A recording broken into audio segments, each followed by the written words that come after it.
my screen, and I'm going to bring us up to the current day. This talk tonight is based on a piece that I published last week in Ms. Magazine that connects the massive campaign to restrict voting rights to the current massive campaign to restrict abortion.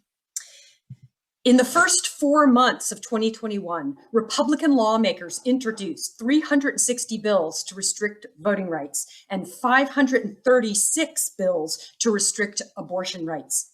The defeat of Donald Trump and Biden's attempt to dismantle Trump's white supremacist agenda have inspired a fevered campaign by state-level Republican lawmakers of voter suppression and abortion restrictions. While at first glance, these efforts might appear to be unrelated, they are deeply connected. This is not a new phenomena. You can see from this map that this is from 2016, documenting how since the 2010 midterm elections, after the election of Obama, you can see how voting and abortion restrictions went hand in hand in many states across the country. Loretta Ross explains the right wing has an intersectional agenda. Their whole plan is to maintain a white majority by whatever means possible. So that requires them to try to socially engineer white women into having more babies and to restrict voting rights and immigrant rights. The long-standing connection between white supremacists and the anti-abortion movement has been extensively documented by University of Kentucky professor Carol Mason, the author of Killing for Life, about the anti-abortion movement. Mason was not surprised to learn that anti-abortion extremists showed up in force at the January 6th Capitol insurrection, as documented by the group Abortion Access Front. This is what Mason says. The same violent brew of paramilitary warriors, white supremacists, and Christian militants that we saw descending on the Capitol building merged to oppose abortion with lethal force decades ago. And I linked some resources on this. She did a great talk at National Advocates for Pregnant Women along with Loretta, where she goes through the history of the development of the kind of tactics that we saw at the Capitol in front of clinics starting back in the 80s and 90s, and how these tactics got honed in the anti-abortion movement and now are being demonstrated in the white supremacist movement. Mainstream anti-abortion groups are also mobilizing in support of voting restrictions. The Susan B. Anthony list recently announced its intention to spend millions of dollars in a joint election transparency initiative with the American Principles Project, which also advocates for restricting trans people's participation in sports. This is a quote from the chair of this initiative, which you can read. The pro-life movement must engage in election transparency and integrity reform, or their ability to elect pro-life, pro-family lawmakers and pass laws that save lives will be greatly diminished, if not extinguished. Okay, so they're explicitly linking voter suppression and abortion restriction. The Family Research Council has also spoken out in support of voter suppression. And these are just a couple of the groups. There's many. It's surprising once you dig into it, how many of them are advancing these two issues in connection.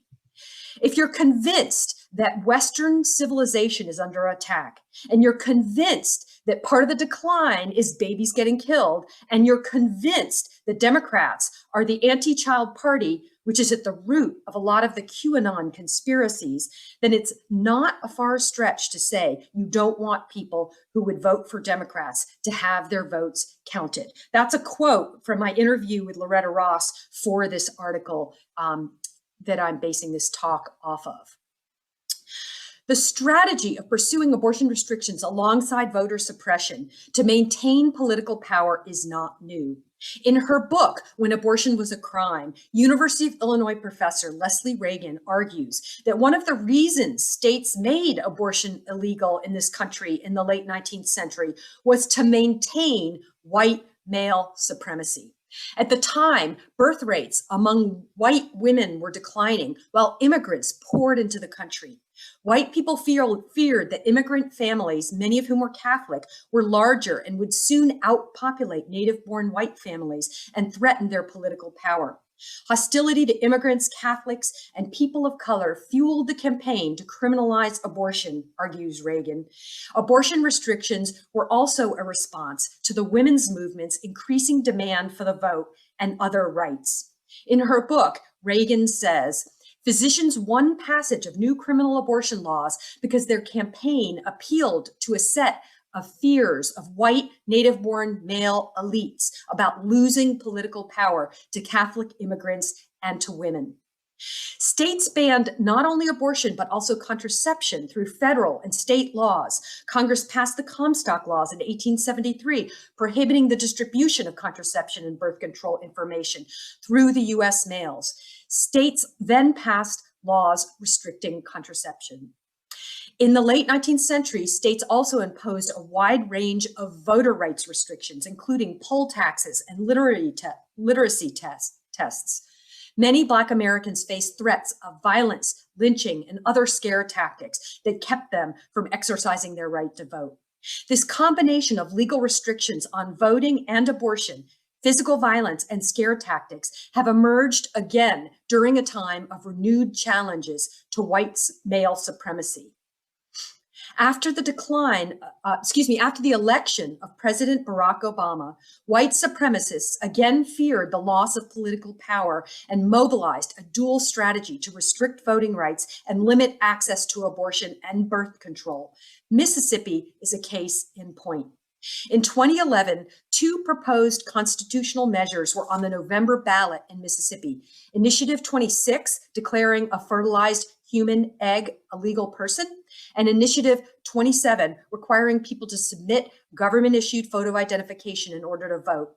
Serving as the head of Sister Song, Women of Color Reproductive Justice Collective at the time, Loretta Ross argued that the two measures were connected and urged mainstream reproductive rights groups to mobilize against both measures. Some did, but others did not. Personhood Initiatives was defeated, but 55 to 45, but the voter ID law passed 62 to 38.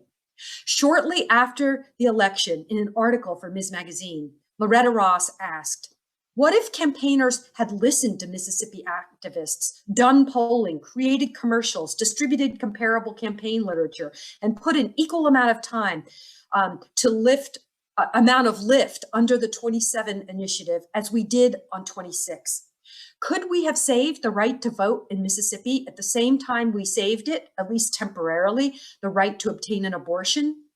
Ross asked, we have to ask why opponents of the Personhood Initiative did not see the link between that and the Voter ID Exclusion Initiative that jeopardizes the prospects for women in Mississippi continuing to have access to abortions and contraceptives in the states.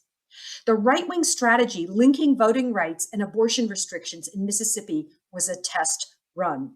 Since 2011, Republicans have taken control of state legislative chambers from Democrats and from across the country, and they have successfully used their legislative control to suppress the vote and pass abortion restrictions.